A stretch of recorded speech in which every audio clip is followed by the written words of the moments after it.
Hello everybody, welcome to my YouTube channel study and stir.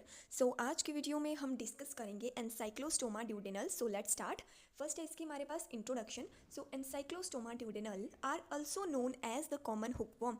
अब जो ancylostoma duodenal है हम उनको कॉमनली बोलते हैं हुकवॉर्म।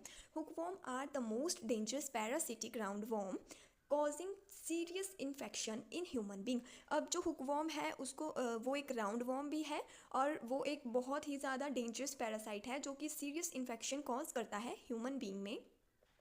फिर है they differ from ascaroid nematodes in the absence of lips but in the presence of cuticle buccal capsule of taxonomic importance। वो डिफर्ड मतलब कि वो डिफरेंट होते हैं एस्केरॉयड निमेटोड से जब उनमें अब्सेंस होती है लिप्स की, but in the presence of the cuticle जो उनमें बक्कल कैप्सूल होता है वो टेक्सोनोमिक इंपॉर्टेंस में हेल्प करता है। फिर नेक्स्ट हमारे पास इसकी geographical distribution. It is very common in the rural population of the tropical and सब ट्रॉपिकल कंट्रीज़।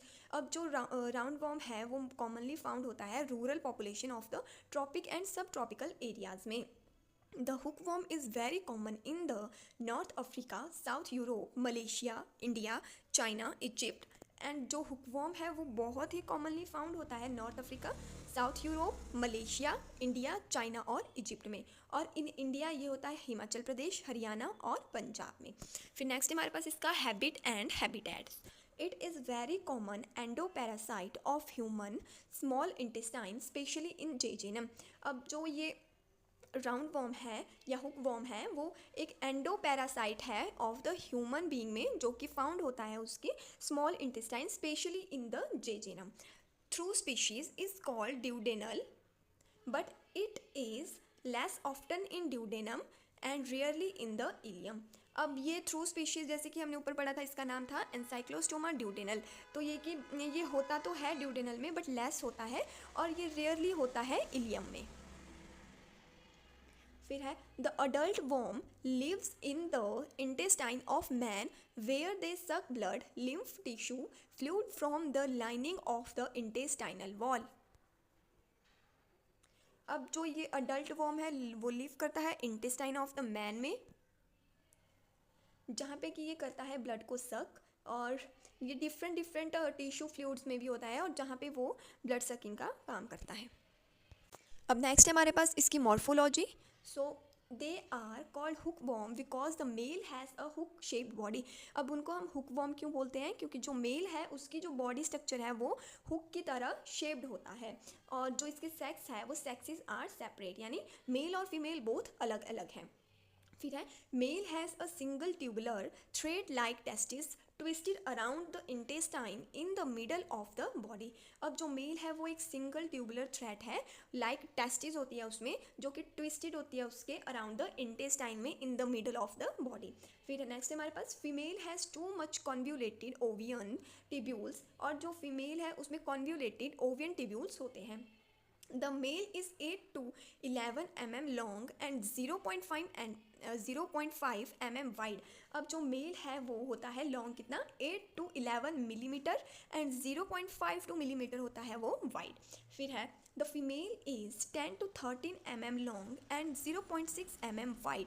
अब जो फीमेल है वो 10 to 13 मिलीमीटर लॉन्ग होती है एंड 0.6 मिलीमीटर वाइड होती है, यानी जो फीमेल है वो बड़ी होती है देखने में और जो मेल है वो छोटा होता है देखने में, बट वो उसका जो बॉडी स्ट्रक्चर है वो हुक की तरह होता है।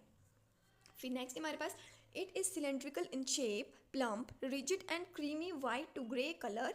दे feed mucous membrane of the small intestine. अब जो इनकी बॉडी है वो सिलेंड्रिकल शेप में होती है, प्लम, रिजिड और creamy to white grey colour की होती है और ये फीड करते हैं स्मॉल इंटेस्टाइन के म्यूकस मेम्ब्रेन से। अब नेक्स्ट हमारे पास इसकी pathogenicity. It cause ancylostomiasis in human being, और जो ये डिजीज़ कॉज करता है ह्यूमन बींग में उसको हम बोलते हैं एनसाइक्लोस्टोमियासिस। और ये है इसका diagram, both male and female. आप देख सकते हैं कि जो मेल है उसका बॉडी स्ट्रक्चर फीमेल से डिफरेंट है क्योंकि जो मेल है उसकी बॉडी कर्व्ड है और जो मेल है उसकी बॉडी कर्व्ड है और जो फीमेल है उसकी बॉडी कर्व्ड नहीं है। नेक्स्ट है हमारे पास इसकी life cycle. The life cycle of the hookworm is completed in the single host, जो कि है man, hence it is a monogenetic. अब जो हुकवॉर्म है वो एक मोनोजेनेटिक है, यानी कि उसको अपनी लाइफ साइकिल को कंप्लीट करने के लिए ओनली वन होस्ट की ज़रूरत है, और जो कि है यहाँ पे man. So let's start. First हमारे पास copulation and fertilisation. Hookworm made in the host intestine during copulation. Bursa of the male is applied on the vulva of the female and sperm transferred. कि जो हुकवॉर्म है वो made करते हैं host की intestine में, और फिर ड्यूरिंग द कॉपुलेशन, और जब वो कॉपुलेशन करेंगे तो जो बुरसा होता है मेल का वो अप्लाइड होता है वल्वा ऑफ द फीमेल में, और तब वो स्पर्म को रिलीज करता है फीमेल की बॉडी में। Fertilisation occur in the seminal receptacles. कि जो फर्टिलाइजेशन है वो होती है सेमिनल रेसिप्टेकल्स में। फिर नेक्स्ट हमारे पास फिर ये नेक्स्ट इज हमारे पास eggs. Fertilised egg passed out with the host faeces. जो कि फर्टिलाइज्ड एग है वो जो भी होस्ट है उसके फिकस से वो रिलीज हो जाएंगे। Each female produce about 10,000 to 20,000 fertile egg per day. और जो ईच फीमेल है वो प्रोड्यूस करती है 10,000 to 20,000 एग पर डे में। फिर नेक्स्ट हमारे पास zygote within has already cleaved into और 8 सेल्ड एम्ब्रियो। और जो जाइगोट है वो ऑलरेडी क्लीव्ड हो जाता है इनटू द 8 सेल्ड एम्ब्रियो में। The egg are the oval colourless and about 6 diameter to 40 diameter. और जो एग है वो होते हैं ओवल कलरलेस और 60 to 40 डायमीटर के साइज होता है उनका। The fertilized egg pass out of the body of the host along with the fecal matter and stool. अब जो fertilized egg है वो passed out होते हैं host की body से through the fecal matter and the stool से। फिर next है हमारे पास इसका larva। Under favorable environmental condition of moisture, oxygen supply and temperature, embryo develop into the first stage juvenile rhabditiform larva which hatches out with 24 to 48 days. Under the favourable condition में जो larva है जब उसको मतलब जो भी जितना भी उसको मॉइस्चर, ऑक्सीजन, टेम्परेचर की ज़रूरत है उसको, वो सारी की सारी इन्वायरमेंटल कंडीशन उसको प्रॉपर मिलती रहेगी, तो फिर उसके बाद जो एम्ब्रियो होगा वो डेवलप हो जाएगा इनटू द उसकी फर्स्ट स्टेज में जो कि है जुवेनाइल रहाबिलिटी-फॉर्म, और उसके बाद वो हैच हो जाएंगे 24 to 48 आवर्स में। It feed on bacteria of fecal matter or other organic debris of soil for 4 to 5 days. And molt twice of form a 3 stage of juvenile रहाबिलिटी larva.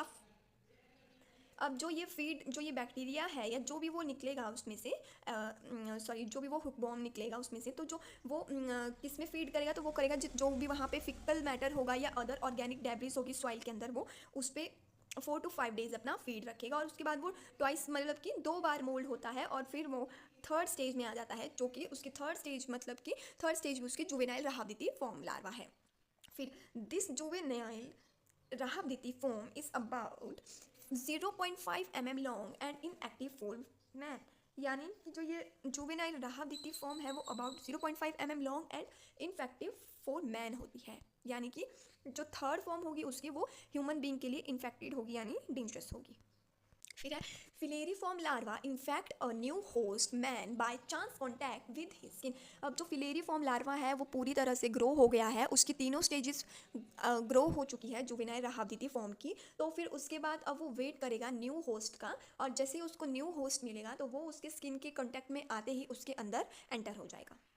फिर ये है इसकी लाइफ साइकिल पूरी। सब first है हमारे पास फिलेरीफॉर्म larva penetrate skin. फिर उसके बाद मैंने यहाँ पे ह्यूमन बीइंग लिखा है तो आप यहाँ पे एक ह्यूमन बीइंग का डायग्राम बना लेना। फिर नेक्स्ट हमारे पास एग इन स्टूल। अब जो स्टूल है उसके अंदर एग है। फिर नेक्स्ट हमारे पास रहाबिलिटी लार्वा फॉर्म। फिर है हमारे पास ये इन्फेक्टिव स्टेज यानी फिलेरीफॉर्म। फिर अब नेक्स्ट हमारे पास इसके डायग्नोसिस। हुकवॉर्म इन्फेक्शन और diagnosed by the observation of hyaline egg in faecal smear from infected person.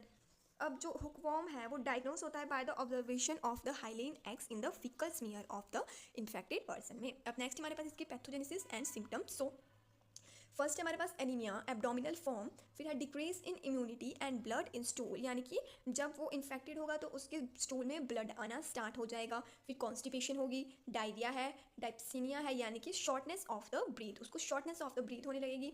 फिर गैस्ट्रोइंटेस्टाइनल प्रॉब्लम की जितनी भी अंदर हमारे गैस्ट्रोइंटेस्टाइनल में प्रॉब्लम होती है वो सारी की सारी प्रॉब्लम्स इसमें आ जाएगी। फिर नेक्स्ट हमारे पास ट्रीटमेंट, तो टेट्राक्लोरो इथाइल कार्बन टेट्राक्लोराइड हेक्सिलोक्लिनल, फिर नेक्स्ट है एल्बेंडाजोल, टेट्रामाइसोल, थियाबेंडाजोल, बेंजीमाइडाजोल, फिर हेमीबेंडाजोल, फिर मतलब ये बहुत सारे ट्रीटमेंट्स हो गए, इतने लिखने की तो आपको ज़रूरत नहीं है, मतलब 2 या 3 काफ़ी है इस हिसाब से। फिर नेक्स्ट हमारे पास कंट्रोल मेजर्स, शूज़ और boots and gloves should be wear during working in the garden, कि शूज़ और बूट्स एंड ग्लव्स वियर करने चाहिए कि जब भी आप गार्डन में वर्क करेंगे। फिर उसके बाद है sanitary disposal of human faecal matter, जो भी कि ह्यूमन फिकल मैटर होगा उसके अच्छे से डिस्पोजल होना चाहिए। फिर है डिसइंफेक्शन ऑफ फिकस और कंटेमिनेटेड सॉइल, कि जो भी कंटेमिनेटेड सॉइल है उसका अच्छे से डिसइंफेक्शन वाली होनी चाहिए।